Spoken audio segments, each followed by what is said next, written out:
Good morning, church family. This is Pastor Billy with your weekly update on your newsletter. Listen, I want to talk about this week, things that are happening tomorrow night and Sunday, and then I want to give you a couple of challenges as we look towards Christmas. Tomorrow night, our Wednesday night meal, we're going to make some changes. Our choir is having a special practice tomorrow evening to prepare for Sunday. Sunday morning and Sunday evening, we've got special music, and it's just a special day. And so they have added one additional practice this week on Wednesday night, 7:30 for our choir. With that, we are going to serve our Wednesday night meal for our adults beginning at 6:15. Adults, we are going to meet in Dan Roper's Sunday School room for prayer meeting. It'll begin at 6:30.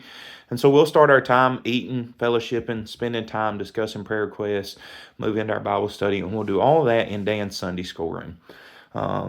We'll conclude around our normal time, 7:15, 7:20. The kids will then get served their meal. And so we're going to do that tomorrow night. Didn't announce it Sunday, really didn't think about it. But for those of you adults on Wednesday nights, you've heard we've been talking about trying something like this after the first of the year. So this is an opportunity for us to test it, see how it goes. And then secondly, it allows for the choir and the band to get started promptly at 7:30, honor everybody's time, and have plenty of time to do what they need to do in preparing for what is going to be an absolutely special day Sunday. With Sunday, we got Sunday school Sunday morning. Our morning worship service will start at normal time. We're going to open with a time of communion. We've got a children's program as part of our service, some special Christmas music. Going to be a wonderful, wonderful time. Immediately after the morning service, we are going to have a called business meeting to approve our budget for 2025. Two things. It is a called meeting, so we can only discuss the one piece of business that has been that this meeting is called for. And then secondly, this is a recommendation from one of the committees in the church, so it won't be necessary for a second. So we'll be able to move right into discussion if there is any and just handle that piece of business. So hopefully it'll be relatively simple. But if you've got questions, comments, concerns, obviously there'll be time for that. But that'll be taking place Sunday after the morning service. And then Sunday evening, beginning at 6 p.m., we're going to have our special Christmas service. It's going to be a night of special music, caroling, ambience, if you will. It's one of my favorite times of the year and one of my favorite services, and I cannot wait. I know that the choir and the band have been working extremely hard, and it's going to be a wonderful, wonderful, wonderful night. Immediately after that service, we're going to have our church fellowship back in the gym. So we encourage everybody to come for that night. I encourage you to bring somebody. People will come to church at Christmas and Easter that won't come otherwise. So invite somebody. It has been proven over and over and over and over and over and over and over again.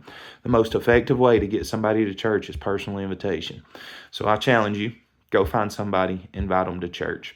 Get them here Sunday morning, Sunday night. It'll be a wonderful time. Sunday night, don't forget to bring food. We typically do appetizers, finger foods, sandwiches, things like that. So I encourage you to bring food for the fellowship Sunday night.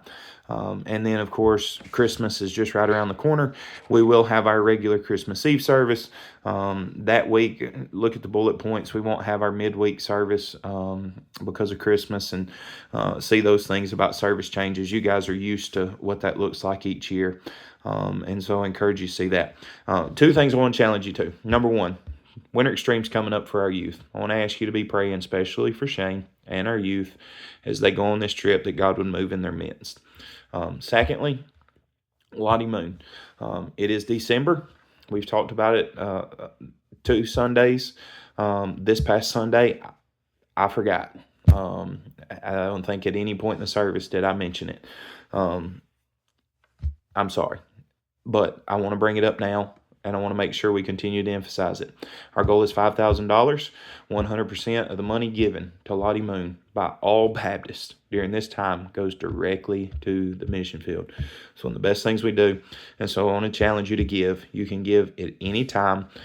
Earmark your funds. Mark your envelope. Mark your check, Lottie Moon. Sandy and Miss Carolyn will make sure that money is put in the right place and that it goes to the International Mission Board.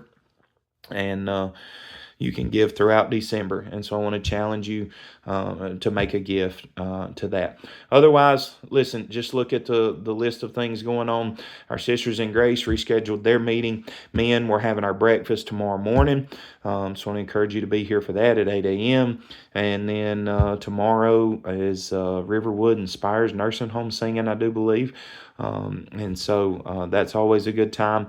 But lots of good activities, lots of good things happening. So listen, Christmas is here. I love it. I love you. And it's one of my favorite seasons of the year. I hope that you are enjoying it and that you can feel the spirit of Christmas, the love of God, the peace, the joy, the hope that we have in Him, and just relishing what that meant for Christ to come and be Emmanuel, God with us. So if you need us, give us a call. If there's something we can do for you or serve you somehow, please let us know. Otherwise, we will see you soon. God bless you. Have a good day.